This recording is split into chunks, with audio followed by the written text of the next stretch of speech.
Penn State has a huge matchup this Saturday against rival number 2 Ohio State. Welcome into Penn State Sports Night. I'm Kelly Warner alongside Andrew Destin and Hunter Pitcoff. There's a lot riding on this game for PSU, and we are here to break it down. So guys, Penn State won a tight one over Indiana this past Saturday. Hoosiers QB Peyton Ramsey completed 31 of 41 passes for 371 yards just a week after Minnesota's Tanner Morgan went 18 of 20 for 339 yards. How is the Lions secondary going to handle the likes of Justin Fields? God, let me tell you this. I mean, Justin Fields is going to be like the schoolyard bully, and he's going to be picking on these Penn State cornerbacks all game long. Look, and you know for a fact that Ohio State's head coach Ryan Day is going to be forcing the big play down Penn State's throats. Now look, how does Penn State combat this? The pass rush, the front seven has to step up. It's been pretty abysmal as of recently. It's one of the most talented in the country. We can definitely admit that. However, you got to collapse the pocket.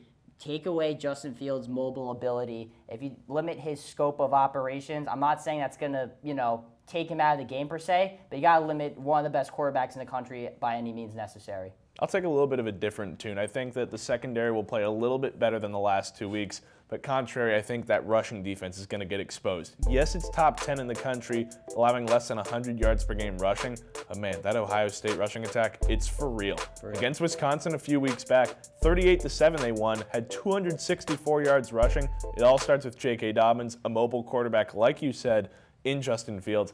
Frankly, I think they're going to run it up the gut over and over against that Nittany Lions front seven.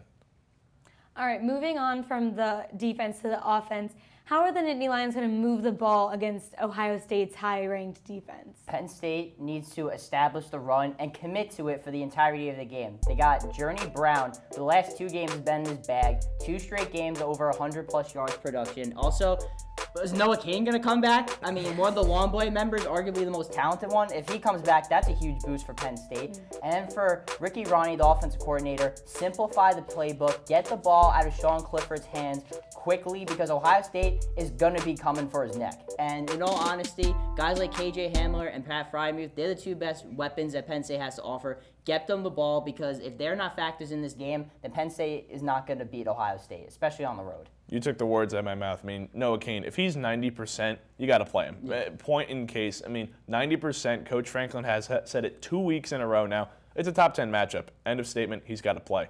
On the other target, though, I want to look at the receiving core. You got to get these guys involved. Dan Chisena downfield, former track star. Use his speed. Pat Frymuth, a big body downfield. Earlier in the season, Sean Clifford was ridiculed for throwing these deep threats, but I think now is the time that you go back to it. Against Ohio State's secondary, which is arguably their weakest link of the defense, similar to Penn State in some ways, I think that's the way that you exploit them. That's where you go, you have to pass the ball downfield. All right, now that we've talked about the team's strengths and weaknesses, who are the key players to watch in this matchup? For me, I have to go with Penn State's wide receiver, KJ Hamler. If he plays, of course, again, it's up in the air, but I'm going to take the route that he's assuming that he's going to be playing. And look, he was arguably the best player on the field in that whiteout game against Michigan. They're going to need that version of KJ Hamler to be an even better Ohio State team. He's the home run hitter on this team. He's the one that can take it to the house at any given moment. In Penn State, he's going to have a tough matchup against Jeff Okudah, who may, in my opinion, be the best cornerback in all college football. He needs to get the better of him and really, again, establish himself as, the top weapon for Penn State. I'll flip the script a little bit. Instead of going with KJ, I'm going with JK. JK Dobbins, this guy's got over 1,200 yards rushing, 13 touchdowns on the year. He's a potential Heisman candidate, one of 3 on this Ohio State team. If they're going to establish a rushing attack, it starts with their bell cow, and that's JK Dobbins.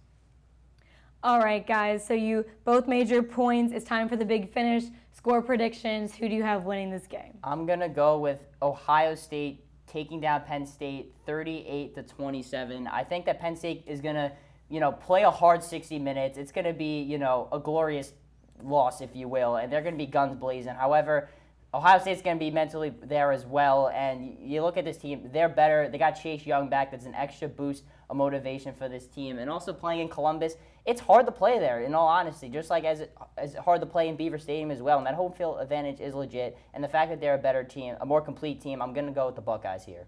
Talk about home field advantage. One thing that I will note, it is a 12 o'clock start. Those noon kickoffs perhaps plays to Penn State's advantage a little bit, but I'm with you. Ohio State's going to win this one. 31-17, I think, is the score. It's going to be pretty similar to 2015 when Penn State traveled to Columbus stick around in the first half. Perhaps that top defense will keep you in the contest for a little while. For the second half, I expect Ohio State Fields to look downfield to threats like Benjamin Victor, KJ Hill, get them involved with those deep vertical passes. It's going to be hard to stop, and I think the Buckeyes run away with it in the second half. I think you both hit on some key points. Can't wait to watch this Saturday in Columbus. That's all we have for this segment of Penn State football. For Hunter Pitcoff and Andrew Destin, I'm Kelly Warner. Thanks for watching. Thank you for watching our latest edition of Penn State Sports Night. If you're a fan of our content, please be sure to subscribe to our YouTube channel for more clips. Also follow us on Twitter at PSSN TV and on Instagram at PSU Sports Night to keep up with the action. For all my colleagues, we are Penn State Sports Night.